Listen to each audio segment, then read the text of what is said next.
안녕하세요, 제이입니다.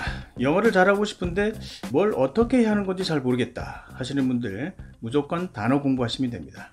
영어가 단어만 안다고 다 되는 건 물론 아니지만 단어를 많이 알게 되면 영어 공부를 어떻게 해야 하는지 또 자신에게 부족한 부분이 무엇인지 그땐 알게 되기 때문입니다.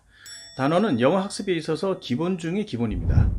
하지만 나이가 들수록 기억하기는 힘들고 잊어먹기는 또 쉽습니다.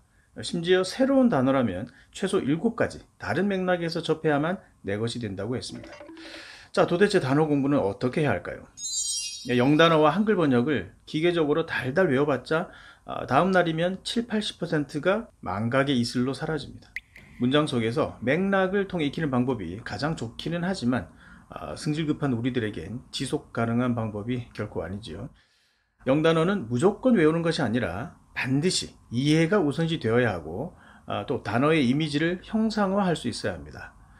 예를 들어 television이라는 영단어를 들으면 우리가 TV를 쉽게 떠올릴 수 있죠. 우리말로는 없는 외래어라서 완전히 이해하고 있는 그런 단어이니까요. 하지만 improvise 이런 단어를 만나면 아는 단어라고 해도 그 느낌이 그다지 와닿지는 않는 분들 많으실 겁니다. 말씀드린 것처럼 이해를 통해서 영단어를 암기하려면 어원을 통해서 익히는 것이 사실 보편적이기도 하지만 실제로도 가장 효과적인 방법입니다. 반면에 언어 유희, 펀이라고 하죠. 쉽게 말해 말장난을 통해서 단어를 외우는 것은 굳이 권하고 싶지는 않습니다. 솔직히 저도 그런 식의 아재 개그를 영상에 가끔 넣기는 하지만 그런 단어들이라도 신중하게 선택하려고 사실 애쓰는 편입니다. 왜냐하면 우리말과 이게 궁합이 딱 맞는 영단어라면 정말 다행인데 예를 들자면 shelter 같은 단어는 쉴 수 있는 곳 그런 뜻이기 때문에 shelter, 쉴터 이렇게 궁합이 잘 맞죠.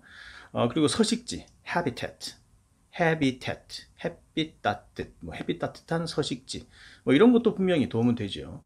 그런데 deceive, 속이다의 뜻, 날 속이고 뒤에서 씹어, deceive, 뒤씹어.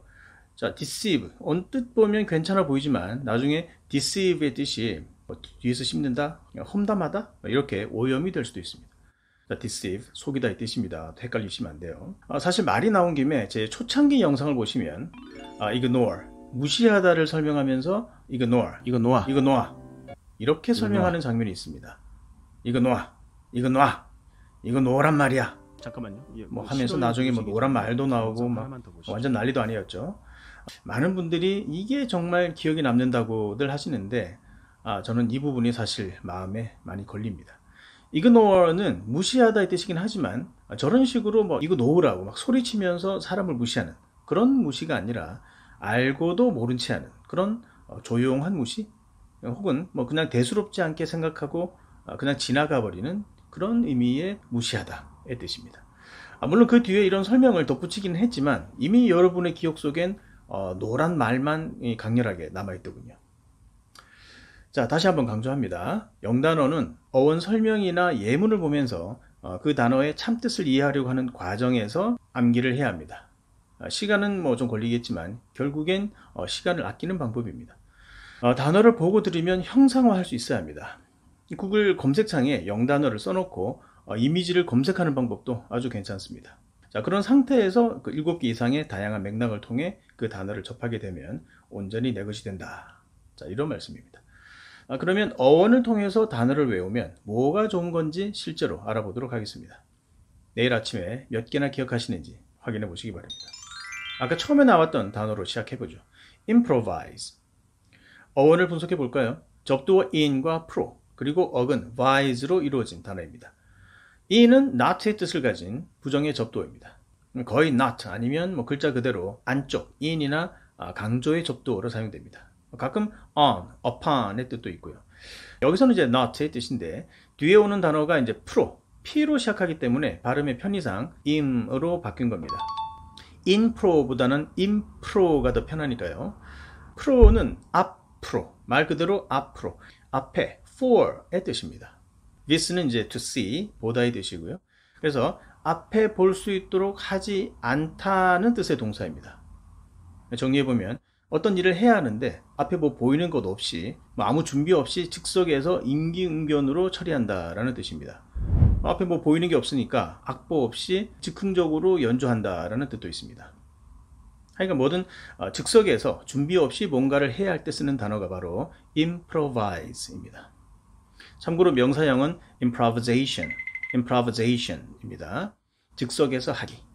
자, 여러분은 이제 improvise 한 단어만 아는 게 아니라 in은 not, pro는 앞으로, vis는 to see, 보다. 이 세 단어를 이제 알고 시작하게 된 것입니다. 자, 이 상태로 다음 단어 invisible, invisible. 전미어 able은 able, be able to 아시죠? 가능한의 뜻. 그러니까 visible, 볼 수 있는 데에다가 부정의 접두어 in을 붙여서 볼 수 없는, 즉 눈으로 볼 수 없는 이라는 뜻을 가진 단어임을 이해를 통해서 암기할 수가 있게 되죠. 보이지 않는, 무형의 뜻입니다. 어근 vis를 그대로 사용한 명사 vision, 이 단어는 시야의 뜻이기도 하지만 시력도 되고요. 또 눈에 보이는 환상 또는 우리가 내다보는 미래의 뜻으로 확장되어 있습니다. 그리고 vision 하면 텔레비전이죠. 텔레비전. 여기서 텔레는 멀리, far의 뜻입니다. 멀리 떨어져 있는 것을 vis, 볼 수 있는 것이니까 텔레비전. 텔레파시는 멀리 떨어져 있는 path, 감정, 고통을 느낄 수 있다는 것이기 때문에 텔레파시라는 이름을 붙인 것이죠. 자, 다음 단어 devise. devise의 D는 off, 떨어져 있다는 접두어입니다. D, 떨어져서. vise는 이제 보다의 뜻인데 어떤 상황이나 물건을 분리해서 따로 들여다본다는 그런 의미입니다. 이제 그렇게 들여다보면서 뭔가를 이제 궁리하다, 고안하다 이런 뜻이 된 것입니다. 그렇게 궁리해서 만들어낸 장치가 바로 device입니다. device. 어떤 특정한 목적을 가지고 만든 장치나 방법 등을 device라고 하죠. 그리고 다음 revise. re는 다시, again의 뜻이니까 revise, 다시 보다. 다시 보는 이유는 뭔가 틀린 게 있나 하고 다시 찾아보는 것이죠. 그래서 수정하다, 변경하다의 뜻입니다. revise. 그리고 말 그대로 다시 보는 것이라서 복습하다의 뜻도 됩니다. revise. 그리고 supervise. 여기서 super의 뜻은 over의 뜻입니다. 그래서 supervise, 위에서 내려다본다. over, 그래서 감독하다, 감시하다. 여기에 행위자 or을 붙이면 supervisor, 감독, 감독관. super는 이제 크기나 능력이 over, 뭔가를 넘어선, over한, 초월한 것을 의미합니다. 그래서 superman, superhero, 인간의 능력을 초월한 존재, 초인이라고 하죠. 그리고 그냥 그 super 자체로만 wonderful의 의미로 사용하기도 합니다. super duper 많이 들어보셨을 겁니다. 그리고 회화체에서는 이 super가 very의 느낌보다 좀 더 강한 그런 부사로 사용하기도 합니다. 예를 들면 super busy, 너무 바빠. super strong, 무지 강해. 우리 학생들이 별로 안 좋아할 표현일 수도 있겠네요. super strong, 개강해. 그죠? 개강하면 공부해야 하니까. Children are allowed to play here with supervision. 자, 이 문장은 이곳의 아이들은 아주 큰 TV를 가지고 놀아도 된다. 자, 이런 뜻이 아니고요. with supervision, 감독하에서 놀 수 있다라는 뜻이 되죠. 자, 슈퍼의 의미를 알고 나면 이제 자연스럽게 이해가 되는 단어가 되겠습니다. 그리고 visit, 방문하다. 자, 이 단어 역시 vis, to see, 이것과 go의 뜻을 가진 it가 결합된 단어입니다. 즉, 보러 가다는 뜻이 되죠. 원래 보러 가다, 조사하러 오다 이런 뜻이었는데 지금은 어느 장소를 방문하거나 다른 나라를 방문할 때도 visit를 사용하죠. 다른 나라를 방문하려면 비자가 필요한 경우가 있죠. 여기에도 vis가 들어있습니다. 어떤 나라 사이에선 필요는 없지만 친하지 않은 국가라면 왜 저 나라 사람이 우리나라를 방문하려고 하는 거지 하면서 먼저 검토해 볼 필요가 있죠. 그래서 먼저 보고 검토했다는 의미로 발행하는 것이 바로 비자입니다. 프랑스 말이긴 한데 원래 라틴어로 검증된 문서라는 단어에서 유래한 단어입니다. 자, 그리고 이 vis와 비슷한 vid 역시 to see, 보다의 뜻입니다. 비디오, 영상 잘 아시죠?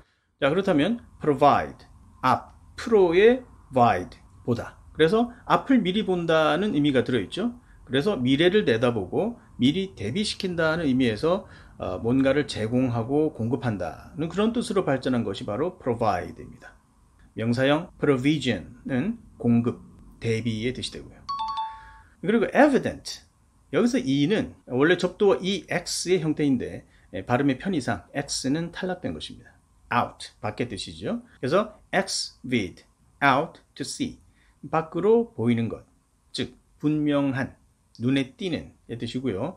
명사형 evidence는 그렇게 명백한 증거, 흔적의 뜻이 됩니다.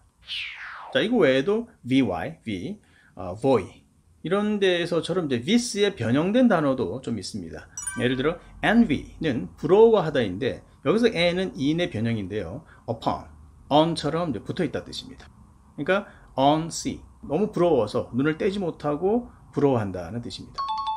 마지막으로 voyeur, 발음이 특이하죠. 이 몰래 염탐하는 사람, 좀 나쁘게는 관음증이 있는 사람이라는 뜻인데요.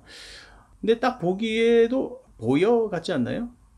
하지만 이건 이제 레스토랑처럼 프랑스 영어이기 때문에 발음이 좀 특이합니다. voyeur인데요. 근데 영국, 호주, 인도로 갈수록 의미가 더 와닿더군요. voyeur, voyeur, voyeur, voyeur, 보여. 그죠? 자, 이건 한국어와 발음 궁합이 딱 맞는 단어네요. 자, 오늘 배운 단어가 이제 얼마나 기억이 나는지 바로 확인해 보시고요. 내일 다시 한번 확인해 보시기 바랍니다. 어원을 통한 영단어 공부법이 확실히 효과가 있구나 하실 겁니다. 저는 다음 시간에 뵙겠습니다. 감사합니다.